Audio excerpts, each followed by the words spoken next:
बहुत बहुत स्वागत करते हैं। नमस्कार, मैं हूं आपके साथ अनुराग मुस्कान। इंडिया न्यूज पर नए शो जनगण मन में आपका बहुत बहुत एक बार फिर स्वागत है।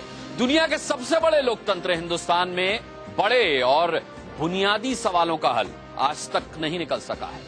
राज सत्ता, धर्म सत्ता और लोक सत्ता के बीच समन्वय और सहयोग नहीं बन पाया। राजनीति वोट नीति के इर्द गिर्द घूमती ही रही है। सत्ता सांठगांठ, साजिश और स्वार्थ के बाहर कभी निकल नहीं पाई। इसलिए एक ऐसे मंच की जरूरत है जहां सारे गिरह पेच खोल दिए जाएं, सवालों पर खुली बहस हो, बेहतरी के कुछ रास्ते निकले और हमारे जनतंत्र के जन और मन में क्या है देश के सामने आ सके। इसी मकसद से हम लेकर आए हैं जन गण मन।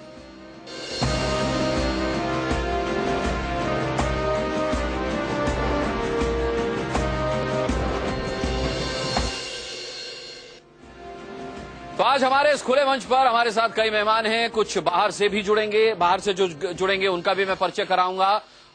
समाज और राजनीति के हर उम्र की वो नुमाइंदगी भी करते हैं। परिचर्चा हम करेंगे शुरू, लेकिन पहले आपको बता दें कि आज हम दरअसल इस बात पर बहस करने जा रहे हैं कि क्या 2014 का चुनाव दंगों की बिसात पर लड़ा जाएगा। देश में चुनावी फायदे के लिए समाज में जहर बोया जा रहा है।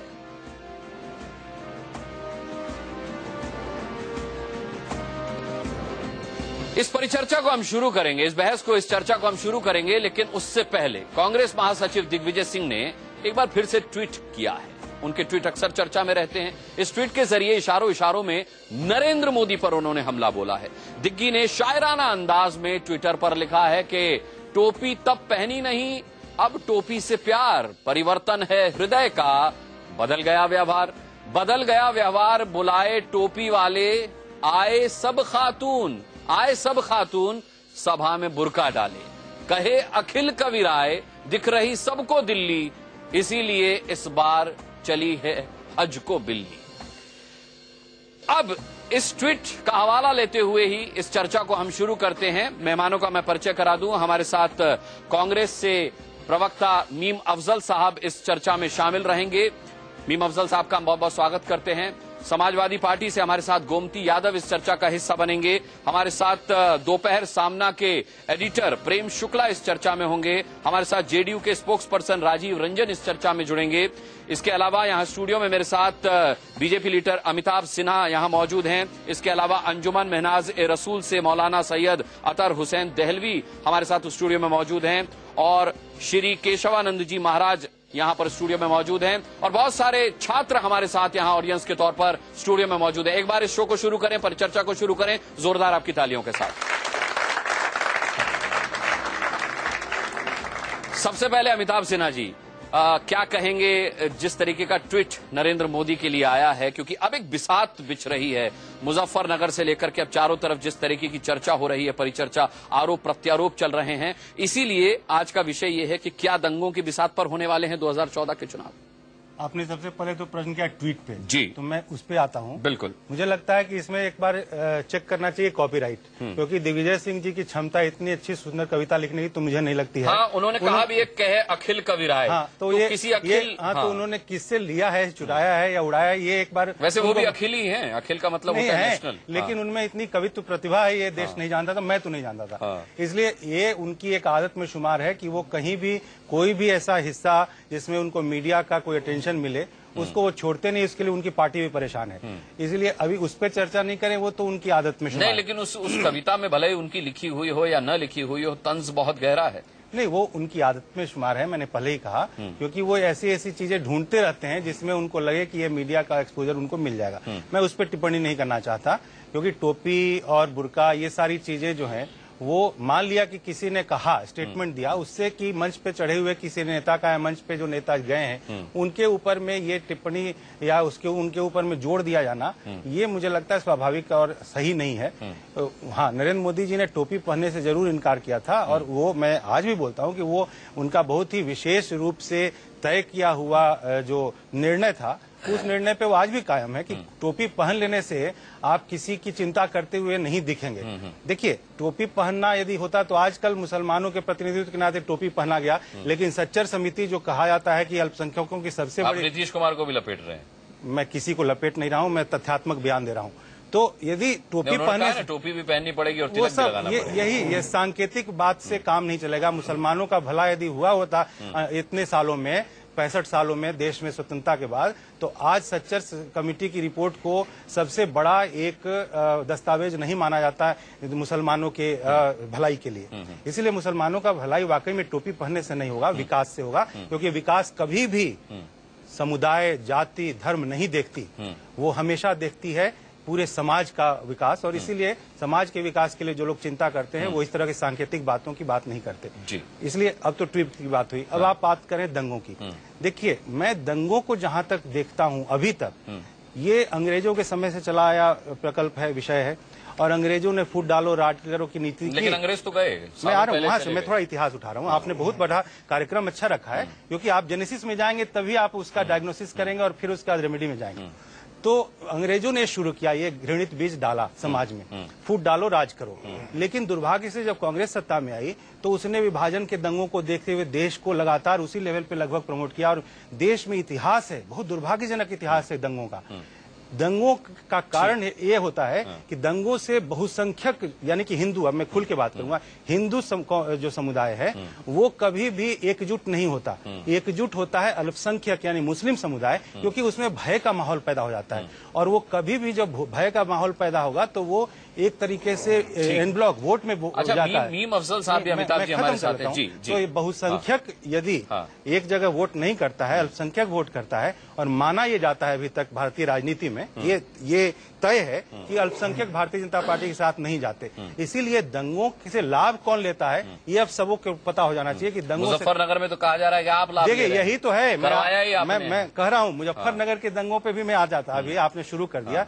मुजफ्फरनगर के दंगों से भारतीय जनता पार्टी को कैसे फायदा होगा? देखिए, भारतीय जनता पार्टी 2014 के चुनाव विकास पे और समाजवादी पार्टी को होगा, मैं बता रहा हूँ, कांग्रेस को होगा, किसको? कांग्रेस और समाजवादी पार्टी ने मिली भगत करके ये दंगा वहाँ प्रायोजित किया, जिसके वजह से मुसलमान भयवश वो फिर विकास पे वोट न करें, वो वोट करें भय से, डरे हुए। मैं या तो समाजवादी पार्टी पे एन ब्लॉक या कांग्रेस पे एन ब्लॉक। और उन लोगों की आपस की इसी लड़ाई में मुसलमान बेचारे पिस गए और उन्होंने ये दिखाया कि देखो भय करो, डरो भारतीय जनता पार्टी। अफजल साहब से पूछ लेता हूं। अमिताभ जी, मैं आता हूं आपके पास। ठीक है, मीम अफजल साहब हमारे साथ हैं। मीम अफजल साहब, सुन रहे हैं आप अमिताभ सिन्हा जी को? साफ तौर पर उन्होंने कहा है कि इससे उन्हें कोई फायदा नहीं है, बल्कि इससे फायदा आपको है। जी, सुन रहा हूँ। हाँ, वो दिग्विजय सिंह के ट्वीट को भी कोई तवज्जो नहीं दे रहे। देखिए अनुराग जी, मैं सबसे पहले तो ये बताऊं कि अमिताभ साहब जो हमारे सिन्हा साहब हैं, उन्होंने जो कुछ कहा है उसमें ठीक नहीं है। मैं उसको ठीक नहीं मानता। अच्छा, इसलिए कि 2002 के दंगों का फायदा किसको मिला ये बताने की जरूरत नहीं है। और वहां पर मुसलमानों में लेकिन मीम अफजल साहब अपने आप में सुनने में बड़ा चकित कर देने वाला बयान है आपका ये कि 2002 के गुजरात दंगों का फायदा किसे मिला सब जानते हैं। दंगों का फायदा भी मिलता है क्या? दंगों का फायदा भी मिलता है क्या, जिसमें जनता मारी जाती है, जनता भूखी मरती है? मिला है ना, मिला है। अच्छा, मिला है। हाँ, अमिताभ जी ने जो दावा किया, मैं उसी को उत्तर प्रदेश में तो इनकी सरकार नहीं है, लेकिन भारतीय जनता पार्टी को उसका आप नहीं, लेकिन उत्तर प्रदेश में तो इनकी सरकार नहीं है मीम अफजल साहब। अगर बीच में मुझे टोकेंगे तो फिर मेरा ख्याल है मैं बात नहीं कर पाऊंगा। अच्छा, करिए बात करिए। आपने अमिताभ जी को सुना है, मुझे भी जरा सुन लीजिए। मैं सुनता हूँ पूरे धैर्य के साथ, चलिए बोलिए। जी हाँ, इन्होंने जो कहा है मुजफ्फरनगर के दंगों के बारे में, उसके अंदर आपको पता होगा कम से कम 30 सीटें जो हैं वो असेंबली की हैं और 6-7 सीटें ऐसी हैं जो पार्लियामेंट की हैं। और इस पूरे एरिया में मुस्लिम्स और जाट पिछले 50 सालों से मिलकर के वोट करते आए थे। इसको डिवाइड करना का मतलब है जो एक ताकत बनी हुई थी उसको बांट देना, और कम्युनल लाइन पर डिवाइड करने का मतलब यह है कि इससे भारतीय जनता पार्टी को बड़े वर्ग का फायदा मिलने की उम्मीद। अच्छा, और जहां तक मुस्लिम का ताल्लुक है, हाँ, उसकी तो इन्हें परवाह वैसे भी नहीं है। हाँ, वो तो जाएगा ही, इधर उधर कहीं जाएगा, उसको बांटने की तो मीम अफजल साहब, मैं आपको पूरा मौका दूंगा, लेकिन यहाँ एक सवाल बनता है आपसे, एक सवाल ये बनता है आपसे कि केंद्र में अगर ये आपको बाहर से समर्थन कर रही है समाजवादी पार्टी, तो क्या राज्य में बीजेपी के साथ उसकी कोई सांठगांठ चल रही है क्या? आप इस तरफ इशारा कर रहे हैं।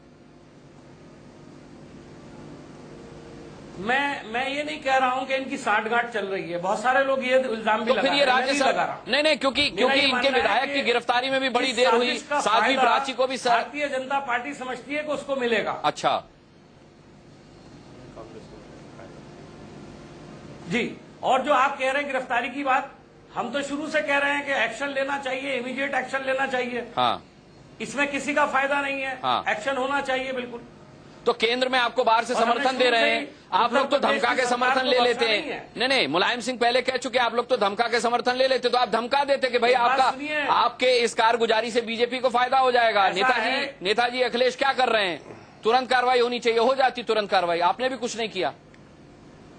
अब हाँ, तो हम तो खुद भी कह रहे हैं कि तुरंत कार्रवाई होनी चाहिए थी, नहीं हुई, और हाँ, उत्तर प्रदेश सरकार की नाकामी है। हाँ, और उनकी ढील है, उनका निकम्मापन है, जिसकी वजह से दंगे हुए और इतने लोग मारे गए। अच्छा, नहीं, लेकिन बुखारी साहब ने आज कुछ और कह दिया है, आपको याद होगा मीम अफजल साहब, आज ही उनका बयान आया है कि आजम खान साहब इस हत्याकांड के लिए जिम्मेदार हैं। मैं थोड़ा देर से लाता इस मुद्दे को, लेकिन चूंकि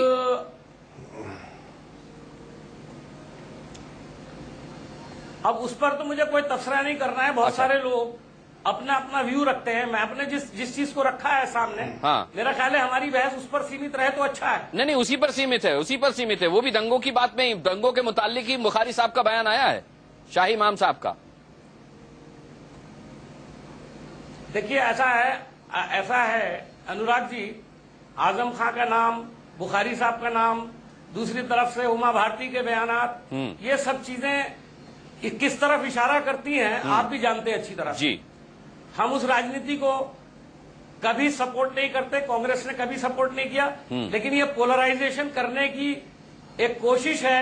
आप भी उसको, मैं चाहूंगा कि आप उसको किसी भी तरह अपने चैनल के जरिए बढ़ावा ना दें, बल्कि उसको कम करने की कोशिश करें। जी, नहीं, लेकिन एक सवाल तो उठता है कि एक समाज का एक जिम्मेदार जो शख्सियत है, वो इस तरह की बात क्यों कर रहे हैं? बुखारी साहब ने आज एक तीर से दो शिकार किए। सवाल तो बहुत सारे उठते हैं, मैं उस पर भी बात करूंगा, मैं मौलाना दहलवी साहब से पूछ लेता हूँ।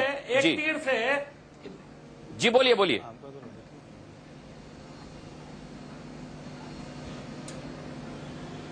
एक तीर से मैं भी कई शिकार कर सकता हूं, लेकिन वो देश के और उत्तर प्रदेश के हक में नहीं है। जी, ठीक है। मौलाना दहलवी साहब, बुखारी साहब ने ठीक है मीम अफजल साहब, ठीक है, आते हैं की सियासत हो रही है, हाँ, और उसके जरिए अगले इलेक्शन में जाना चाहते हैं। ठीक है, हम अमन और चैन की बात करते हैं मीडिया के जरिए भी, जब आप लोग आते हैं तो कहते हैं कि आपका मकसद ये है, आपकी कोशिशें ये हैं, और सबकी कोशिशें ये होनी चाहिए कि अगर कहीं माहौल बिगड़ा है तो अमन और चैन की वहां पर कोशिशें की जाए। बुखारी साहब ने आज कह दिया कि ये जितने भी दंगे मुजफ्फरनगर में जो दंगा हुआ है, इसके लिए आजम खान साहब जिम्मेदार हैं, हत्याकांड के लिए। इस बयान से बुखारी साहब किस तरीके का मैसेज देना चाहते हैं कम्युनिटी को? अनुराग, मैं उम्मीद रखता हूं कि आप मुझको थोड़ा सा मौका देंगे। मैं दो बातों का जवाब देना चाहूंगा, क्योंकि अमिताभ जी ने बड़े सकारात्मक रूप से इस बहस को शुरू किया था। पहली चीज हमको याद रखनी चाहिए कि हम जनगण मन की बात कर रहे हैं, और लोकतंत्र, प्रजातंत्र हमारी पहचान है कि हिंदू हो या मुसलमान हो। हमारे देश में जितनी भी राजनीति, इसमें दिशाहीनता है। उसकी मैं दो बातें कहूँ, बुखारी साहब पे भी आ रहा हूँ। अमिताभ जी चूंकि भाजपा के स्पोक पर्सन है, उनको पूरा अधिकार है। आज उन्होंने मुसलमानों के लिए सच्चर कमेटी की बड़ी वाहवाही की, उनके बताया कि उसमें किस तरीके से मुसलमानों के पिछड़ापन है, क्या हालात इनको अच्छी है। लेकिन इनके पीएम कैंडिडेट साहब ने उसी सच्चर कमेटी की धज्जियां उड़ाई थी रेवाड़ी में। ये दिशाहीनता है। हम जब बैठते हैं कुछ कहते हैं, क्योंकि ये हमारे यहाँ समन्वय नहीं है, हम मुद्दों से भटक जाते हैं। किसने धज्जियां उड़ाई थी? नरेंद्र मोदी जी ने रेवाड़ी में कहा कि क्या बांट दिया, क्या कर दिया। तो ये दिशाहीनता है सियासी पार्टियों की। दूसरी चीज, अगर जो इन्होंने कहा कि क्या बुखारी साहब के कभी फायदा न हिंदू को होता है न मुसलमान को होता है, मुझे इस देश के मुसलमानों से ज्यादा इस देश के हिंदुओं पर भी उतना सियासी पार्टियों की। दूसरी चीज, अगर जो इन्होंने कहा कि क्या बुखारी साहब के कभी फायदा न हिंदू को होता है न मुसलमान को होता है। मुझे इस देश के मुसलमानों से ज्यादा इस देश के हिंदुओं पर भी उतना विश्वास है कि वो अमन और सुकून चाहता है। उसकी सबसे बड़ी मिसाल 93 के होने वाले चुनाव हैं, जहां भाजपा को दिल्ली को छोड़ के तीनों राज्यों को गंवाना पड़ा था, जहां जो है भाजपा को सरकार से जाना पड़ा था। तीसरी चीज ये है कि दंगे हमला कर दिया आपने उन पर। मैं कह रहा हूं जाना पड़ा, गोली हाँ, मैं जा रहा हूं क्योंकि मुझको इस देश के, मैं खाली मुसलमानों का नेतृत्व नहीं कर रहा, मैं इस देश के जो इस देश का सेकुलरिज्म है, इस देश का जो हमारा संविधान है, उसने मुझको इतना अधिकार दिया कि मैं सबके सामने बैठ के उस बात को कह रहा हूं। ठीक है। जहां तक मुजफ्फरनगर दंगों की बात है, मैं कह रहा हूं इस देश के मुसलमान ने कभी अपने लिए बुखारी साहब को नेता नहीं माना, उसने ओवैसी साहब को नेता नहीं माना, उसने मुलायम सिंह को नेता माना, उसने इंदिरा गांधी राजीव गांधी को नेता माना, उसने चरण सिंह को नेता माना। मैं जिस क्षेत्र में रहता हूं दिल्ली में, वो जाट बहुल क्षेत्र है। जिन गांवों की आप बात कर रहे हैं उन गांवों में जाइए जहां मुसलमानों की बारात आती थी तो पहले जाट उस बारात को जो है सबसे पहले नाश्ता और खाना खिलाया करते थे। इसी राजनीति ने इसको भंग करा है। हाँ। इसमें बीजेपी हो, समाजवादी पार्टी हो, इन सब का मैच फिक्सिंग पूरी है। और आज जो कुछ कह रहा है भाई, पहली चीज तो आपने ये कर दिया दंगे कितने, लेकिन अब इसमें शाही इमाम भी छौंक लगा रहे हैं। भाई शाही इमाम साहब, अमिताभ ज्यादा अच्छा बता सकते हैं। शाही इमाम साहब की बात तो यह है कि भाई वो कभी भी आजाद हैं, उन्होंने एक जमाने में बीजेपी के लिए भी वोट मांगा है, तो मैं किसी के साथ आज उन्होंने ये भी कह दिया कि आजम खान जो है वो उत्तर प्रदेश के नरेंद्र मोदी हैं। आपको मालूम होना चाहिए समाजवादी पार्टी को वो गाली बक रहे हैं, लेकिन उनके दामाद आज भी एमएलसी हैं। उनका बना हुआ एक व्यक्ति पहले पोल्यूशन कंट्रोल बोर्ड का चेयरमैन था।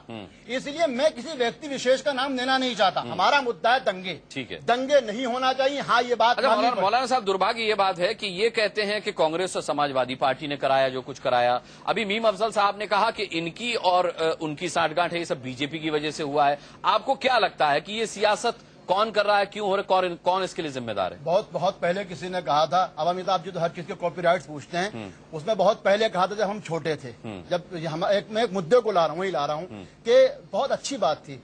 उसमें यह था कि मंदिर में भी ऊंच नीच हो ये तो राम नहीं कहता, सती बना दो रूप कुंवर को ये घनश्याम नहीं कहता, हिंदू मत से नफरत करना ये इस्लाम नहीं कहता, मस्जिद को तुम जाके ढाओ ये भगवान नहीं कहता, मुल्ला पंडित और नेता की यारो ये मक्कारी है। जितने भी बदकिस्मती है, जितने धर्मगुरु थे वो सब संसद में जाके बैठ गए, और जितने संसद असेंबली थे वो सारे धर्मगुरु बन के बैठ गए। अब जो हम जैसे ये बेचारे सही लोग हैं वो यहाँ पे सवाल जवाब देने पड़ते हैं। जी, जिम्मेदार क्या समाजवादी पार्टी को मानते हैं? सीधे मैं पूछ रहा हूँ। मैं समाजवादी पार्टी और बीजेपी दोनों जिम्मेदार है। ये क्यों जिम्मेदार? इन्होंने खुल्लम खुल्ला कहा भाई दंगों में मारे जाने वाला ना हिंदू होता है ना मुसलमान होता है। इनको हैरान देखनी चाहिए, इनको कमल हसन की बॉम्बे देखनी चाहिए। हमसे अच्छे तो वो लोग हैं जो फिल्में देखेंगे तो राजनीति कब करेंगे? ये मैं कहता हूँ हमारे यहाँ बॉलीवुड, हमारा बॉलीवुड, हमारा हॉलीवुड, वो लोग हमको ज्यादा देशभक्ति सिखाते हैं। आप ये बात करना है कि हिंदू मुत्तहिद होगा, अरे देश को मुत्तहिद करने की बात करो। सरहद पे काटे वाले जवानों का सर के नहीं पूछा जाता कि वो हिंदू का सर था या क्या था।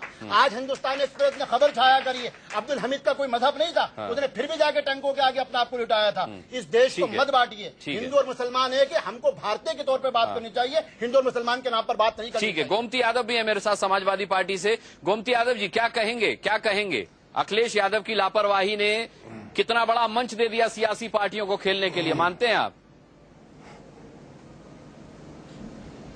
देखिए, मैं तो आपके मंच के माध्यम से सबसे पहले मैं अपील करना चाहता हूं, विश्व का सबसे बड़ा लोकतांत्रिक देश, 125 करोड़ जहां की हमारी जनता रहती है, हाँ। इतना बड़ा लोकतांत्रिक देश, राष्ट्रीयता की भावना से ओतप्रोत हमारा देश, विभिन्न प्रकार की संस्कृतियां लिए हमारा देश, हिंदू मुस्लिम सिख ईसाई। अरे अखिलेश यादव यही सब पढ़ते रह गए, कुछ कर नहीं पाए। अखिलेश यादव, गोमती जी यही सब पढ़ते रह गए। सुन लीजिए, ये सब बातें सुनने में अच्छी लगती हैं।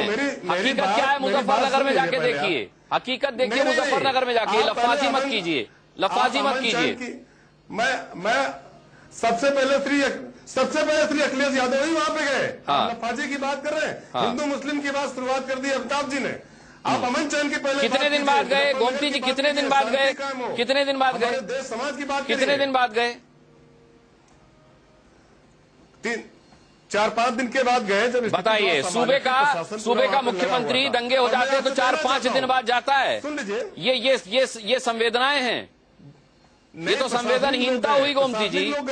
हमारे मुख्यमंत्री क्या मुआवजे का ऐलान करने जाता है मुख्यमंत्री सिर्फ? मनमोहन सिंह जी तो हमारे बाद में गए। हाँ, जी नहीं, हम लोग गए थे संकट की घड़ी में, मुख्यमंत्री हमारे गए, उन्होंने घोषणा भी की, विकास कार्यों की बात की। और ये जो आप मृतक हो गए नहीं, गोमती जी जो आप कह रहे हैं 4-5 दिन बाद गए कि ये छुपते छुपाते गए थे क्या? क्योंकि हमें पता है कि 18-19 दिन बाद गए थे वहां पर। अनुराग जी, मैं एक सवाल पूछना चाहता हूं भाई से। जी नहीं, रात में 2-2 बजे तक मुख्यमंत्री जी जगे हैं। रात में 2-2 बजे तक नहीं, अपने घर बैठ के जगते रहे, उससे क्या फायदा है? हमारे लगे रहे। और सुन लीजिए, और मेरी नहीं वहां पर गए हो, वहां सबसे पहले राजनेताओं जाने वाले मुख्यमंत्री अखिलेश यादव है। और मेरी बात सुन लीजिए आप। हाँ, सुन रहा हूँ। 17 तारीख, 18 तारीख, 19 तारीख, 20 तारीख को विधानसभा हुई हमारी। विधानसभा में माननीय मुख्यमंत्री जी ने कहा मुजफ्फरनगर के मामले में, इस कांड में जो घटना हुई है, इस पे बहस होनी चाहिए। भारतीय जनता पार्टी, अरे बहस होनी चाहिए, जांच होना चाहिए, मुआवजा मिलना चाहिए। नहीं, ये सब तो बात की बातें हैं। आज भी वो पंचायतें महापंचायतें हो कैसे गई? पंचायतें महापंचायतें हो कैसे गई गोमती जी? और कार्य भी कर रहे हैं। इसकी पृष्ठभूमि किसने तैयार की? जिन्होंने किया उनसे भी तो आप पूछिए, जिन दलों ने किया। अरे उसमें तो कांग्रेस के भी नेता शामिल थे, उसमें समाजवादी पार्टी के लोग भी शामिल थे, उसमें बीजेपी के लोग भी शामिल थे। जी नहीं, समाजवादी पार्टी के नेता अमन चैन कायम में लगे रहे, अभी तक लगे हैं। फिर बुखारी साहब क्यों कह रहे हैं आजम खान? नहीं, फिर बुखारी साहब क्यों कह रहे हैं? फिर शाही इमाम क्यों कह रहे हैं कि आजम खान दोषी हैं? पूरी हो जाने दीजिए। मुख्यमंत्री जी ने कहा है। हाँ जी नहीं, मैं पहले मेरी बात सुन लीजिए आप। ठीक है। मुख्यमंत्री जी ने कहा है चाहे जितना बड़ा भी व्यक्ति हो, अगर दंगे में दोषी है उसको सजा मिलेगी, चाहे विधायक हो चाहे कोई हो, उसके खिलाफ कार्रवाई होगी और कार्रवाई हो रही है, जेल में भेजा गया है। लेकिन अगर कोई उसका राजनीतिक लाभ लेना चाहे, अभी भी हिंदू मुस्लिम कहे, ये गलत बात है। कौन लाभ ले रहा है? बात होनी चाहिए। कौन लाभ लेना चाह रहा है ये भी बता दीजिए गोमती जी। बीजेपी या कांग्रेस? बीजेपी या कांग्रेस, कौन लाभ लेना चाह रहा है? समाजवादी पार्टी को छोड़ के सारे दल वहां पर इसका लाभ लेने का प्रयास कर रहे हैं। बीजेपी भी और कांग्रेस भी लगे हुए हैं इसका लाभ लेने के लिए। नहीं तो आप तो आरोपियों को ग्लैमराइज कर रहे हैं, आप तो उनको पकड़ भी नहीं रहे हैं। वो जनसंपर्क करते हैं, वो अपना जुलूस निकालते हैं, वो अपना शक्ति प्रदर्शन करते हैं, आप पकड़ ही नहीं पाते उनको। जी नहीं, पकड़े गए हैं। तो ये किस तरह की राजनीति है, तो समझा दीजिए। पकड़े जाएंगे, जेल जाएंगे, इसकी जांच होगी। और सुप्रीम कोर्ट के जो उच्च स्तरीय जो रिटायर्ड जज है, उनके द्वारा जांच कराई जा रही है।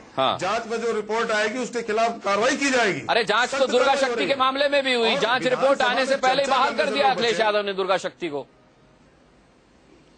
जांच की अहमियत क्या है? देखिए, दुर्गा शक्ति जी का मामला आप यहाँ पे कहाँ ले? नहीं, मैं तो जांच की बात कर रहा हूँ, मैं तो जांच की बात कर रहा हूँ, मैं जांच की अहमियत की बात कर रहा हूँ, मैं जांच की अहमियत की बात कर रहा हूँ। नहीं, वो देखिए, वो एक अलग विषय है। जब वो विषय है उस पर मैं चर्चा करूंगा। लेकिन आज चर्चा हो रही है, दो लोगों का एक झगड़ा, उसको सांप्रदायिक स्वरूप दे दिया गया। अभी भी विभिन्न दल उसको हिंदू मुस्लिम हिंदू बना। अरे तो आपने देने क्यों दिया? सरकार तो आपकी है ना गोमती जी, तो मान लीजिए फिर सरकार फेल हो गई, मान लीजिए ना फिर सरकार फेल हो गई। आप अगर कोई आपकी सरकार में राजनीतिक लाभ ले रहा है तो ये तो आपकी कमी है, ये आपकी कमजोरी है, ये आपकी नाकामी है।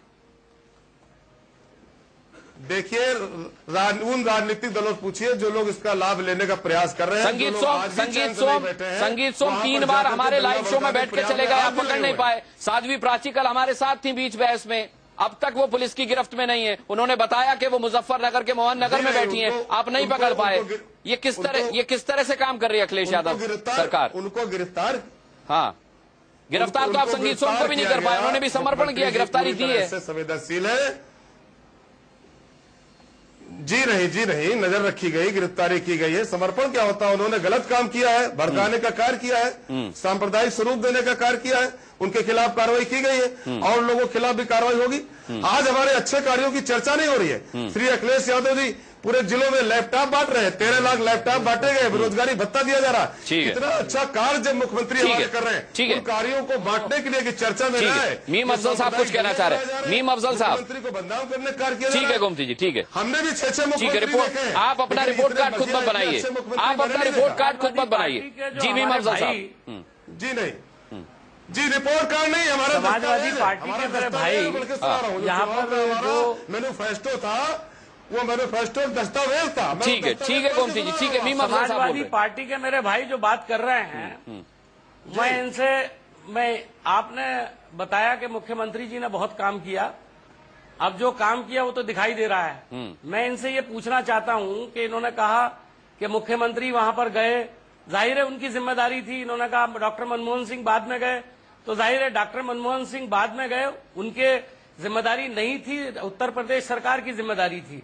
अब उसके आगे का मैं इनसे एक सवाल पूछना चाहता हूं कि आज खुद कुछ अखबारों में बयान छपा है, अखिलेश जी ने खुद कहा कि ये मेरी सरकार पर एक बदनुमा दाग है, ये जो दंगे हुए हैं। उन्होंने इसको मान लिया अपनी गलती को। जी अभी दुर्गा शक्ति की भी बात हुई, उसको भी आज वापस उनको ले लिया गया है और उस गलती को भी उन्होंने मान लिया। मैं ये पूछना चाहता हूं कि यहाँ जो इतनी इंपॉर्टेंट बहस हो रही है, मैं एक सवाल पूछना चाहता हूं कि अभी तक जो 40,000 लोग कैंपों में पड़े हुए हैं और कम से कम 15-20 हजार लोग अपने रिश्तेदारों के घर पर पड़े हुए हैं, उनके बारे में सरकार ने क्या किया? सबसे पहले जरूरत इस बात की है कि जो लोग अपने गांव देहातों को छोड़ करके बाहर चले गए हैं, कांग्रेस पार्टी मुसलसल इस बात की डिमांड कर रही है उत्तर प्रदेश सरकार से कि उनको वापस उनके गांव तक पहुंचाना चाहिए। और जो हमारे भारतीय जनता पार्टी के जहाँ नुमाइंदे उनसे भी एक बात मैं पूछना चाहता हूँ कि वो सारी बातें तो करते हैं कि सरकार वहां पर पंडित वहां पर जो है प्रेसिडेंशियल रूल लगा दिया जाए, लेकिन भारतीय जनता पार्टी के लोगों ने अभी तक ये अपील क्यों नहीं की कि जो लोग घरों से निकाल करके वहां चले गए हैं, जो बेचारे कैंपों में बैठे हुए हैं, बेघर हो गए हैं, उनको वापस जाने का इंतजाम किया जाए? वो ये डिमांड क्यों नहीं करते? ठीक है मीम अफजल साहब, मेरे साथ कुछ यहाँ पर छात्र भी हैं और कुछ मैं इजाजत मांग रहा हूँ। आपने मेरे बाद मीम अफजल जी ने कहा उनको आपने मौका दिया, मैं आपको पूरा मौका दूंगा सर। मैंने पहले बोला था मेरा शो अभी चल रहा है, अभी खत्म नहीं हुआ है। अमिताभ जी आप शिकायत लेकर नहीं जाएंगे, पूरी बात अपनी रख कर जाएंगे, लेकिन ये छात्र भी आए हुए हैं, कुछ यहाँ से मेरठ से भी हैं, कुछ मुजफ्फरनगर से भी हैं, मैं उनसे भी बात कर लेता हूँ। ये बताएं कि आपने अभी तक की आधे घंटे की चर्चा सुनी, आपको क्या लगा? मुजफ्फरनगर दंगों के मामले में कौन सियासत कर रहा है, कौन एक दूसरे पर आरोप प्रत्यारोप लगा रहा है, क्या सोचते हैं? देखिए सर, सियासत से कुछ नहीं होगा। क्या हम लोग सांप्रदायिकता और धर्म की बात से आगे चलकर भी कभी प्रगति के रास्ते में चल पाएंगे? मैं इन सभी लोगों से पूछना चाहता हूँ कि क्या इन नेताओं ने ये काम नहीं किए होंगे? ये जो गिरफ्तारी इनकी हुई है, शायद मुझे नहीं लगता कि एमएलए और एमपी जो जेल भेजे जा रहे हैं उन्होंने कुछ काम किया होगा या उन्होंने कुछ दंगा भड़काने वाला काम किया होगा। लेकिन हम लोग धर्मवाद से ऊपर चल के भी तो कोई प्रगति का रास्ता कभी हम उस पर चल पाएंगे कि नहीं चल पाएंगे? इन सभी से मेरा सवाल है। चलिए मैं ये सवाल पूछूंगा, और किसी का सवाल? जी सर, मुझे ये पूछना था, अभी सर ने बोला था कि जो भी अपराधी होगा उन्हें सजा मिलेगी, तो स्टिंग ऑपरेशन साफ दिखाया गया कि सपा के नेता ने कि फोन करके मना कर दिया, पुलिस वाले जो पकड़े गए थे 8 लोग, उनको छुड़वा दिया था। तो आपके सामने साफ साफ है कि वो बंदा है, तो उसको पकड़ते क्यों नहीं? तो ऐसा बोलने से कुछ नहीं होगा, तो आप उसके सामने उसी वजह से भड़का हुआ है दंगा, तो आप उसको क्यों नहीं पकड़ते हो? तो क्यों नहीं पकड़ते? किसी मंत्री ने नहीं कहा। हाँ गोमती जी, ये सवाल स्टिंग ऑपरेशन में साफ साफ दिखाया गया है, न्यूज़पेपर में तक आया कि स्टिंग ऑपरेशन में पकड़ा गया है, वो जो छुड़वाने में सपा नेता का हाथ है। हाँ। तो आप उसको क्यों नहीं पकड़ते हो? क्योंकि वो सपा का है, इसलिए। गोमती जी सवाल का जवाब दें। देखिए, हाँ बोलिए। ठीक है, मेरी बात मैं जवाब दे रहा हूँ। हाँ देखिए, जिन सपा नेता की बात हो रही है, ये बात विधानसभा में भी आई थी, मैं था उस समय सत्र के अंदर। हमारे किसी भी सपा के नेता ने किसी प्रकार का कोई बयान नहीं दिया है, नंबर 1। ना ही कोई सांप्रदायिक बयान दिया है, ऐसा कोई बयान विधानसभा में भी नहीं आया है। ना ही हमारे किसी सपा नेता का कोई स्टिंग ऑपरेशन हुआ है। स्टिंग ऑपरेशन में जिन लोगों की बात आई है वो कुछ एक कर्मचारी अधिकारी इस टाइप के लोग हैं जो मैंने देखा, और उनके खिलाफ अगर ऐसा है तो उनके खिलाफ कार्रवाई होगी। हाँ। कोई स्टिंग ऑपरेशन में क्या बोलता है किसी नहीं, तो पुलिस वाले है ना, उसमें तो पुलिस वाले दिखाई दे रहे स्टिंग ऑपरेशन में। वो सपा नेता खिलाफ बोलते हैं, सपा नेता नहीं हो जाएगा वो कार्रवाई। अगर साबित हो जाएगा कार्रवाई होगी, वो तो मुख्यमंत्री जी ने सदन में बोला है, उनके खिलाफ। नहीं, जिन लोगों के खिलाफ एफआईआर है, जिन लोगों के खिलाफ आप साबित कर रहे हैं, उनको तो आप पकड़ नहीं पा रहे हैं। मैं वही तो आपसे कह रहा हूँ, संगीत सोम की गिरफ्तारी में आपको इतना समय लग गया, वो बाकायदा अपना शक्ति प्रदर्शन करते हुए पगड़ी वगड़ी पहनकर आए अपनी गिरफ्तारी देने के लिए। साध्वी प्राची को आप अब तक नहीं पकड़ पाए। देखिए, ये तो राजनीति के फैसला चल पड़ा है। समर्थकों को बुला लो, समर्थकों को बुला करके प्रदर्शन दिखा दो। अभी हमसे आपका ये शक्ति प्रदर्शन दिखाने के लिए हम 15,000 लोग इकट्ठा कर सकते हैं सवेरे 12 बजे। सोमपाल शास्त्री जी तो टिकट वापस करके चले गए। सोमपाल शास्त्री जी तो टिकट वापस करके चले गए। देखिए टिकट मिलना और टिकट कटना और टिकट वापस नाराजगी थी ना उनको इस बात को लेकर के। पार्टी की दलील प्रक्रिया है। समाजवादी पार्टी की सरकार से नाराजगी के चलते मुजफ्फरनगर के मुद्दे पर टिकट वापस करके चले गए। वो कहां पे नाराजगी उन्होंने व्यक्त की, किस नेता के खिलाफ नाराजगी व्यक्त की? अगर किसी ने कहा कि मैं सक्षम नहीं हूं, हाँ। इसमें सक्षम नहीं पा रहा हूं, पारिवारिक कारण और परेशान हूं, तुरंत दूसरा टिकट दे देगा। समाजवादी पार्टी में एक एक सीट पर 25-25 दावेदार है चुनाव लड़ने के लिए, लेकिन अच्छे प्रत्याशी को टिकट मिलता है। लेकिन यदि कोई कहता है पारिवारिक परिस्थितियों से परेशान हूं, मैं लड़ना नहीं चाह रहा हूं, तो दूसरे पे विचार कर लिया दे देगा। समाजवादी पार्टी में एक एक सीट पर 25-25 दावेदार है चुनाव लड़ने के लिए, लेकिन अच्छे प्रत्याशी को टिकट मिलता है। लेकिन यदि कोई कहता है पारिवारिक परिस्थितियों से परेशान हूं, मैं लड़ना नहीं चाह रहा हूं, तो दूसरे पे विचार कर लिया गया। अच्छा व्यक्ति एक आ गया। लेकिन अब तो मैं यही आग्रह करूंगा, यहाँ पर ये सब हिंदू मुस्लिम ये सब नहीं, गोमती यादव जी, जानकारी आपकी दुरुस्त नहीं है, जानकारी दुरुस्त नहीं है, माफी चाहता हूँ। गोमती यादव जी, जानकारी आपकी दुरुस्त नहीं है। आपने कहा 4-5 दिन बाद मुख्यमंत्री गए, मुख्यमंत्री 19वें दिन वहां पहुंचे हैं, मुख्यमंत्री 19वें दिन गए। अभी भी आप जो सब बोल रहे हैं आपकी जानकारी दुरुस्त नहीं है। चलिए मैं आगे बढ़ता हूं। मेरे साथ यहाँ राजीव रंजन जी भी जेडीयू से मौजूद हैं। राजीव रंजन जी, आज नीतीश कुमार खुश तो बहुत होंगे, दंगों पर जिस तरह की राजनीति चल रही है और जो तड़का आज शाही इमाम साहब ने लगाया है ये कह करके कि आजम खान साहब उत्तर प्रदेश के नरेंद्र मोदी हैं, तो खुश तो बड़े हुए होंगे वो आज। देखिए, जो भी स्वस्थ राजनीति करेगा, जिसकी रचनात्मक राजनीति करने की इच्छा होगी, वो दंगों पर खुश नहीं हो सकता है। हाँ। अनुराग जी, इस देश की जो तस्वीर बन रही है उसमें कुछ लोग आज भी भेड़चाल से अलग हैं। हम दंगों की फसल काटने के लिए तैयार नहीं हैं। और इस देश में मुजफ्फरनगर की घटना ने आने वाले दिनों में 2014 के पहले ऐसी स्थितियों को लेकर के जो आशंकाएं पैदा की हैं, उसमें कहीं न कहीं हम तमाम ऐसे लोगों की भूमिका महत्वपूर्ण है जो राजनीति में दखल रखते हैं, जिनका दल के आधार पर या व्यक्तियों के बीच में संपर्क के आधार पर जो देश और राज्य को समझते हैं। आज उनकी एक बड़ी जिम्मेवारी है कि ऐसी घटनाओं के खिलाफ लोगों को पूरी तरह से विचारों से लैस करने की जरूरत है। और जिस तरह से हमारे राज्य में भी कुछ घटनाएं हुई हैं और आज मुजफ्फरनगर में घटना हुई, उत्तर प्रदेश में कुछ लोग कहते हैं 100 से ज्यादा इस तरह की घटनाएं हुई, कहीं कम लोग मरे, कहीं ज्यादा लोग मरे, लेकिन घटनाएं लगातार हो रही हैं। और एक राजनीतिक दल और उसके प्रतिक्रिया में किसी दूसरे दल को हो सकता है फायदा हो जाए, लेकिन देश का क्या होगा? गुजरात का कोई एक्सपेरिमेंट है, उस एक्सपेरिमेंट को अगर पूरे देश में एक बेसब्र राजनेता आजमाने की कोशिश करता है और उसके पीछे तैयार रहे अमिताभ जी, लगभग 100 से ज्यादा वर्षों से एक ऐसा संगठन है जो जिसके सपने हैं इस देश में बहुसंख्यक आतंकवाद को तैयार करना और उसके जरिए देश में अल्पसंख्यक जो हितों को लेकर के जो लोग चिंतित रहने वाले लोग हैं उनके खिलाफ एक प्रतिक्रियावादी ताकत को पैदा करना। तो मुझे लगता है ये मौसम उनके लिए अनुकूल हो सकता है, लेकिन देश के लिए आपकी बात पर केशवानंद जी महाराज को जवाब देना चाहते हैं। इसकी अनुमति नहीं होनी चाहिए। आतंकवाद की बात हिंदू आतंकवाद से जोड़ना चाहते हैं, मैं पूछना चाहता हूँ सबसे पहले तो राजीव रंजन जी सुन लीजिए, केशवानंद जी महाराज आपसे कुछ पूछना चाह रहे हैं। जी मैं आपसे पूछना चाहता हूँ, बहुसंख्यक आतंकवाद का मतलब आपका हिंदू आतंकवाद से है क्या? पहले आप इस पर सफाई दें अपनी। आप बिल्कुल, मैं आपको जो कहना चाहता हूँ वो बिल्कुल स्पष्ट है। जिस तरह से आप बोलिए ना फिर हिंदू आतंकवाद, उसके लिए बहुसंख्यक आतंकवाद ना बोले आप उसके लिए, हिस्से की इससे पता लगे देश के लिए आप क्या कहना चाहते हैं। आप स्पष्ट बोलिए इस चीज के लिए। मैं जो कहना चाहता हूं उसको स्पष्ट करने दीजिए पहले। जी करिए, आप पहले स्पष्ट करने दीजिए। स्टूडियो बहस में मैंने कई लंबी बहसें सुन ली हैं और मैं वही कहना चाहता हूं कि जो वर्षों से राष्ट्रीय स्वयंसेवक संघ की योजना थी, आज उस योजना के क्रियान्वयन के लिए नरेंद्र मोदी के रूप में एक ऐसा चेहरा मिला है जिस राजनीति ने गुजरात में उनको सफलता दिलाई है, उस राजनीति को पूरे देश में दोहराने की कोशिश कर रहा है। और मुझे ऐसा लगता है इसको राजनीति का नाम देना भी राजनीति का अपमान है। और इस तरह की सियासत के जरिए जो लोग देश को बांटने की कोशिश कर रहे हैं उनके खिलाफ, चाहे वो हिंदू हो या मुसलमान हो, सिख हो या ईसाई हो, आज सबको खुल करके खड़ा होने की जरूरत है। मेरे प्रश्न का उत्तर नहीं दिया आपने। बहुसंख्यक आतंकवाद जो आपने बोला, आ रहे नहीं आएंगे तो मैं पकड़ के ले आऊंगा। साझी विरासत है, आपकी जिम्मेदारी इस विरासत की रक्षा के लिए हर हिंदुस्तानी को आगे आना चाहिए। ठीक है, अब केशवानंद जी महाराज की बात का, उनके सवाल का जवाब दे दीजिए।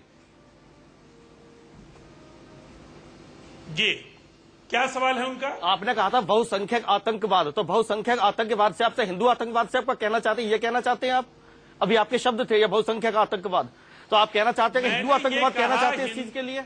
बिल्कुल स्पष्ट है। इस इस देश के सेक्युलर मिजाज में ऐसे प्रयोगों को फलने फूलने की इजाजत सीधा नहीं सीधा है। बोलिए ना कि हिंदू देश आतंकवाद में जो एक परंपरा है, जो सोच है, ऐसे किसी भी समय नहीं होता इन बहसों में बोलने के लिए कि हम बोलते रहो और आप बोलते रहो। कोशिश इतना समय नहीं है, आप इस बात का जवाब दीजिए जो आपने बहुसंख्यक आतंकवाद कहा। बात क्या है, सुनते नहीं है? कहाँ सुन रहे? इतनी देर से सुन रहे हैं, कहाँ उसका जवाब दिया आपने? कहाँ आपने जवाब दिया उस बात का अभी तक? देश में नफरत के बीज पैदा करने की जो कोशिश है, उस कोशिश के सवाल पर जो सवाल का जवाब दीजिए। सवाल का जवाब दीजिए आप। क्या बहुसंख्यक आतंकवाद से मतलब हिंदू आतंकवाद है? करोड़ों हिंदुस्तानी इस प्रोग्राम के लिए देख रहे हैं, आपने बहुसंख्यक आतंकवाद अगर बोला है तो आप उसका जवाब दीजिएगा। आपका मतलब हिंदू आतंकवाद से है या नहीं है, या आप इस पर अपने शब्द वापस लीजिए। दोनों में से एक काम करिए आप। मैंने जो कहा बिल्कुल सही कहा कि ये बहुसंख्यक भावनाओं को भड़का करके ये नहीं बोला था आपने यू टर्न ले लिया, आपने यू टर्न ले लिया। एक ताकत पैदा करने की कोशिश है। राजीव रंजन जी, आपने बहुसंख्यक आतंकवाद बोला था इस देश में, बहुसंख्यक आतंकवाद बोला था आपने, ये शब्द आपने बोले हैं। बहुसंख्यकों के अंदर बहुसंख्यकों आप घुमा फिरा के जवाब मत दीजिए, इसका सीधा जवाब दीजिए। कोशिशें हुई हैं कि उनके अंदर ये भाव पैदा किया जाए जो कहीं न कहीं इस देश के लिए खतरनाक है। इसलिए कि देखिए, मैं इस तरह की अनुराग मुस्कानी में एक बात कहना चाहता हूं इसके लिए। अभी मीम अफजल साहब बोल रहे थे और ये कोशिश ये भी बोल रहे हैं, ये कोई नहीं सुनता इनमें से किसी भी बात के लिए। ये सब अपनी बात कहते हैं तो उन्होंने कह दिया बहुसंख्यक आतंकवाद, वो कभी नहीं कहेंगे उसके लिए हिंदू आतंकवाद। नहीं अब तो अभी अफजल साहब ने घुमा दी, नहीं बात घुमा दी उन्होंने सारी, लेकिन ये सच्चाई कोई नेता नहीं बोलता, जो बोलते हैं और बोलते चले जाते हैं। इस देश में इसको शुरुआत किसने करी, आप ये जानना चाहते हैं? सबको पता है। आप सोचिए कि जब 1984 में दंगा हुआ था, कितने सिख मरे थे और उसका फायदा किसको मिला था? राजीव गांधी को। 415 सीटें लोकसभा के अंदर आई थी। इससे पहले कभी और इसके बाद कभी कांग्रेस की इतनी सीटें आई हैं? मैं मीम अफजल साहब से पूछना चाहता हूं, इसका फायदा किसको मिला था? कांग्रेस को मिला था या कौन सी पार्टी के लिए मिला था? नहीं। दूसरी बात, एक बात और भी है मेरी।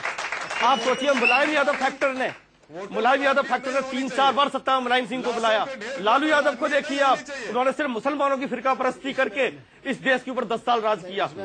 बात यह है कि इस देश में ये सच्चाई है। नहीं, मेरी बात भी सुन लीजिए आप, पहले मेरी बात पूरी होनी चाहिए। मैंने आपकी बात सुनी थी सबकी। इस देश के अंदर एक सच्चाई है कि फूट डालो राज करो, जैसे इन्होंने भी बोला था और अमिताभ जी ने भी बोला था इस बात के लिए। और ये इनका काम सिर्फ ये है कि फूट डाल रहे हैं ये। आज मैं इस बात को इस मंच से अगर मैं उठा रहा हूं ना, तो पता नहीं है कल को मेरे पे भी कोई कार्रवाई शुरू हो जाए, क्योंकि आज कांग्रेस के खिलाफ जो व्यक्ति बोलता है वो देश की हवालात की हवा या जेल की हवा खाता है उसके लिए। तो अगर मैं इस बात को बोल रहा हूं तो मीम अफजल साहब उनके नेता अच्छी तरीके से सुन रहे होंगे इस बात के लिए। और इस देश का अपना विचार रखें, लेकिन आप किसी को प्रोटेक्ट ना करें, आप किसी के समर्थन में न कूदें। मैं समर्थन में नहीं कूद रहा हूँ, मैं अपनी बात कहना चाहता हूँ। यूरोप या अमेरिका, इसके लिए आप कम्युनल देश मानते हैं, सांप्रदायिक देश मानते हैं या नहीं मानते? उनके अंदर भी नागरिकता है, सब चीजें हैं, वहां कोई प्रॉब्लम नहीं है। हमारे देश के अंदर हर चीज के लिए 2 कानून क्यों बनाए जाते हैं? 3 कानून क्यों बनाए जाते हैं? 4 कानून क्यों बनाए जाते हैं? पहले मेरी बात सुनिए आप 4 कानून क्यों बनाए जाते हैं? हमारे देश के अंदर ये डिवाइड एंड रूल की जो नेता है, क्या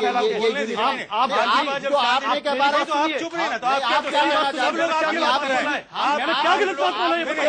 आप चुप रहिए। सुनिए, आप लोग दूसरों की बात सुनने नहीं चाहते। आप एकता की बात, बिल्कुल बात गलत है। आप एकता की बात कीजिए। एकता की बात, आप चुप रहिए। मखूटा राजधानी छोड़ दीजिए। आप दूसरों की बात सुनने की सुनते आ रहे हैं आपकी गलत बात। आप करके बोलिए, आपको सुनने की आपको मैं इस मीटिंग से उठ के जा रहा हूँ, क्योंकि ये गुंडागर्दी कर रहे हैं। आप इतने बदतमीज आदमी, मैं नहीं बैठूंगा यहाँ पे। इस तरह की बात इनके कहिए अपने लफ्ज वापस लें। आप एक धर्मगुरु को इस तरह कहेंगे, आप मुझे गुंडा कहेंगे? उनकी आप अपने लफ्जों को वापस लीजिए। उनकी तरफ से माफी मांग रहा हूँ। आप इनसे लफ्ज वापस लीजिए, वरना मैं उठ जाऊँ। मैं नहीं बिल्कुल नहीं, बैठिए मैं माफी मांग रहा हूँ इनकी तरफ से, मैं माफी मांग रहा हूँ। मैंने पहले कहा था कि व्यक्तिगत आक्षेप मत कीजिए, व्यक्तिगत आक्षेप आप भी मत कीजिए। नहीं ठीक है, आप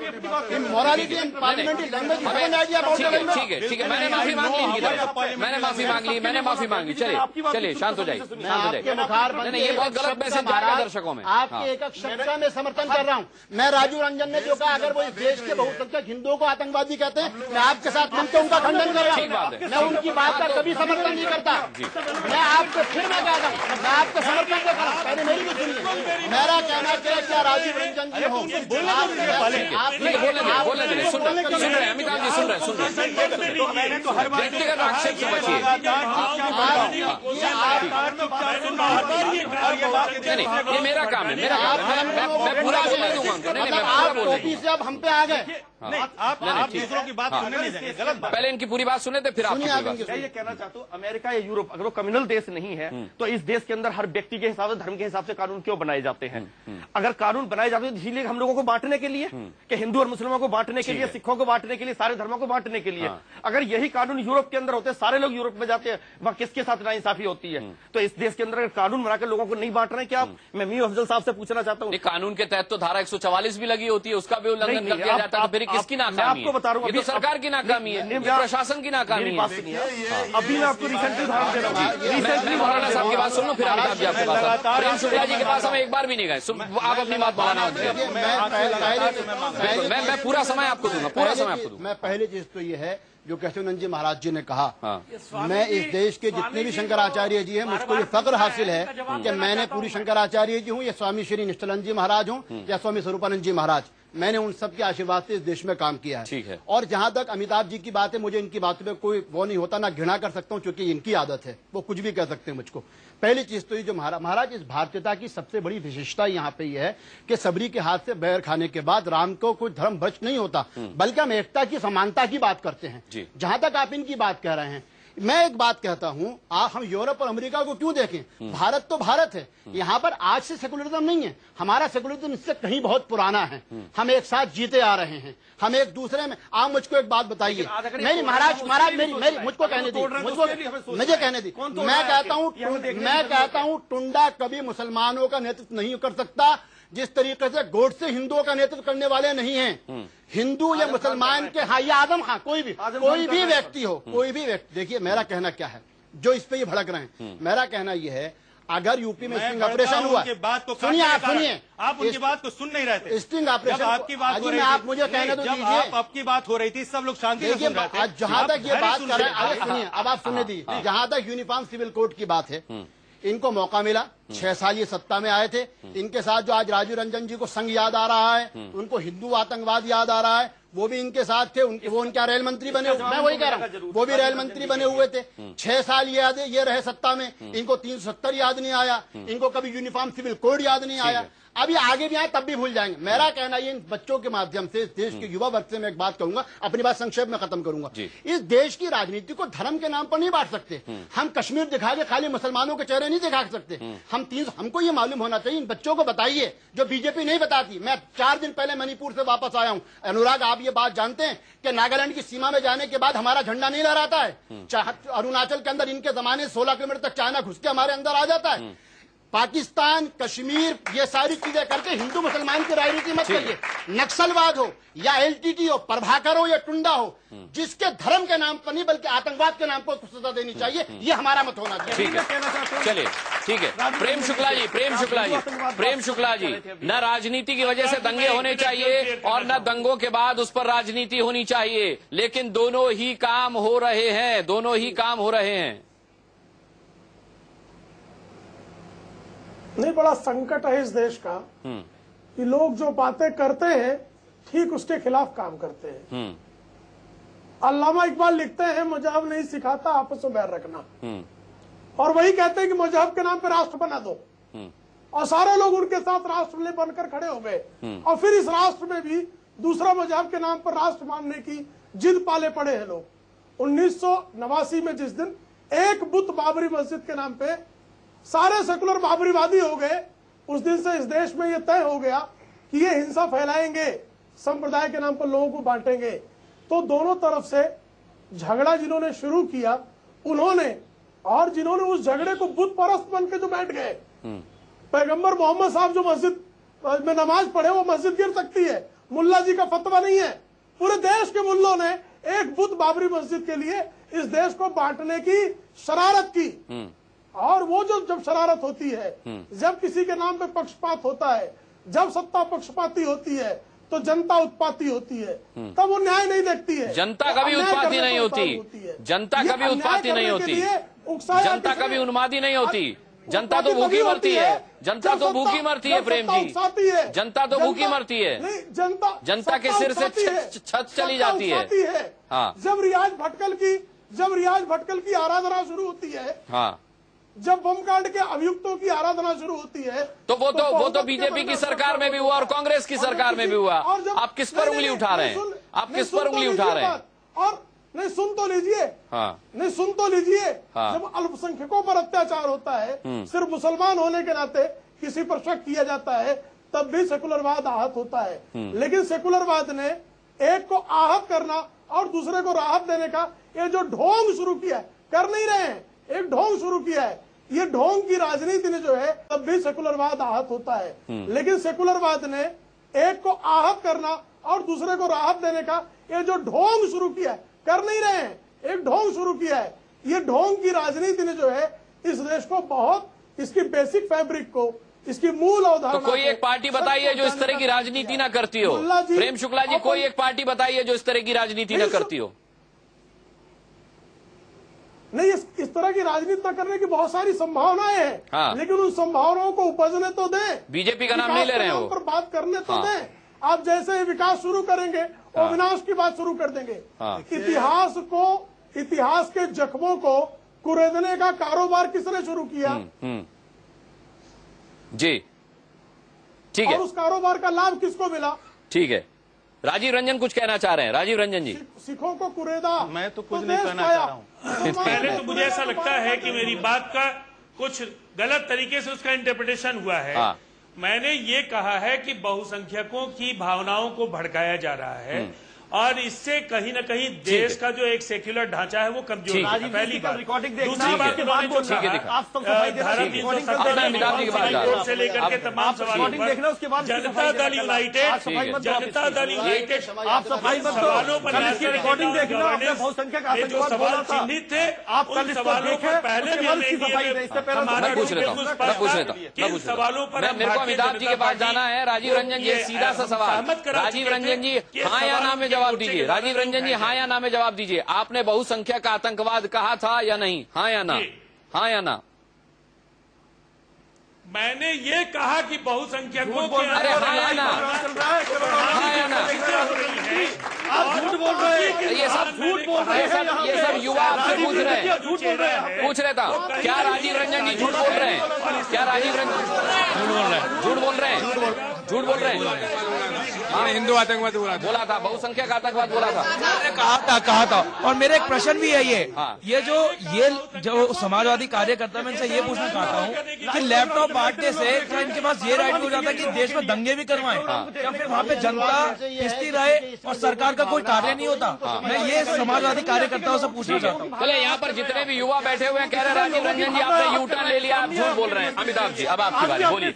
नहीं, अमिताभ जी बहुत भरे बैठे। अमिताभ जी बोलिए। इंटरप्रिटेशन कराया है पूरी बात नहीं वो पहले मेरी बात। अच्छा, गोमती जी भी कुछ बोलने लगे।